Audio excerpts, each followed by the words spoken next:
بسم الله الحمد لله الذي هدانا لهذا وما كنا لنهتدي لولا أن هدانا الله اللهم صل وسلم وبارك على نبينا محمد وعلى آله وصحبه وسلم.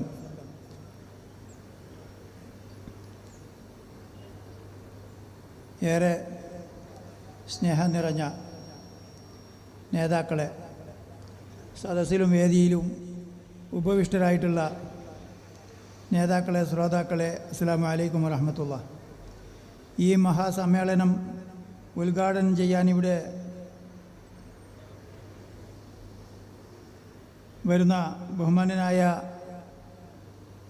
Wisdom Islamic organisation സംസ്ഥാന secretary T K Ashraf സാഹിബ്, അതുപോലെ ബഹുമാന പണ്ഡിതനും പ്രഭാഷകനുമായ Hussain Salafi Sharjah, Wisdom Islamic organisation സംസ്ഥാന സെക്രട്ടറി സി പി സലീം സാഹിബ്, പ്രഗത്ഭ പ്രഭാഷകനായ ശിഹാബ് അടക്കര, അതുപോലെ ഇവിടെ അതിഥികളായി നമ്മോട് ആശംസ അർപ്പിക്കാമെന്ന് നേട്ടിട്ടുള്ള പേരാവൂർ നിയോജക മണ്ഡലത്തിൻ്റെ പ്രിയപ്പെട്ട MLA-യും KPCC പ്രസിഡൻറ്റുമായ അഡ്വക്കേറ്റ് സണ്ണി ജോസഫ്, ബഹുമാന്യനായ ജില്ലാ panchayat vice president Binoy Kurian, Indian Union Muslim Youth League ജില്ലാ പ്രസിഡന്റ് നസീർ നെല്ലൂർ,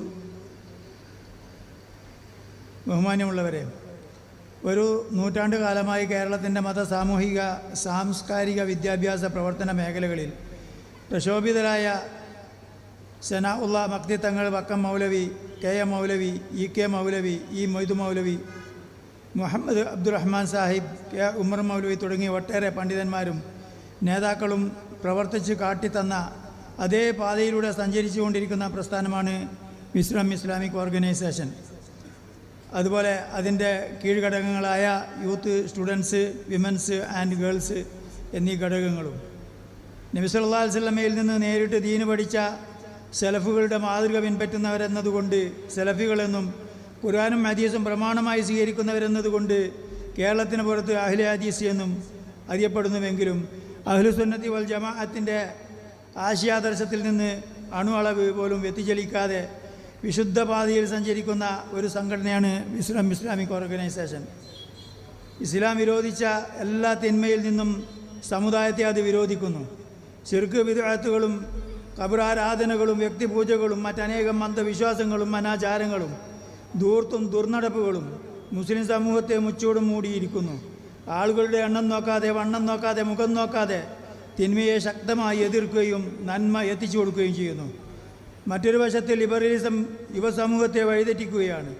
വിവാഹം, കുടുംബജീവിതം, സദാചാരം, ധാർമ്മികത എല്ലാം പഴഞ്ചനും അറപ്പും വെറുപ്പും ഉളവാക്കുന്ന അവസ്ഥയിലേക്ക് മാറിക്കൊണ്ടിരിക്കുകയാണ്. ഇത്തരം സന്ദർഭങ്ങളെ തിരിച്ചറിഞ്ഞുകൊണ്ടാണ് മതം, കുടുംബം, ധാർമ്മികത എന്നീ വിഷയങ്ങളെ ഉൾക്കൊള്ളിച്ചുകൊണ്ട് ഇവിടെ ഈ മഹത്തായ സമ്മേളനം സംഘടിപ്പിച്ചിട്ടുള്ളത്. ഇസ്ലാമിക പ്രബോധനത്തോടൊപ്പം തന്നെ നാനാമതസ്ഥരായ ജനങ്ങൾക്കും രാഷ്ട്രത്തിനും ഉപകാരപ്പെടുന്ന ഒട്ടനവധി പദ്ധതികൾ ആസൂത്രണം ചെയ്തുകൊണ്ടാണ് ഈ പ്രസ്ഥാനം മുന്നോട്ട് പോയിക്കൊണ്ടിരിക്കുന്നത്. അതുകൊണ്ട് തന്നെ എനിക്കെൻ്റെ ശ്രോതാക്കളോട് പറയാനുള്ളത്, നിങ്ങളിവിടെ നിന്ന് കേൾക്കുന്ന വാക്കുകൾ ഹൃദയത്തിൽ കൊത്തിവെക്കണം, ജീവിതത്തിൽ പകർത്തണം. പകർത്തിയാൽ മാത്രം പോരാ, പ്രവൃത്തിപഥത്തിൽ കൊണ്ടുവരണം. അത് ജീവിതത്തിൽ കാണണം. എങ്കിലേ പരലോക ജീവിതത്തിൽ രക്ഷപ്പെടുകയുള്ളൂ.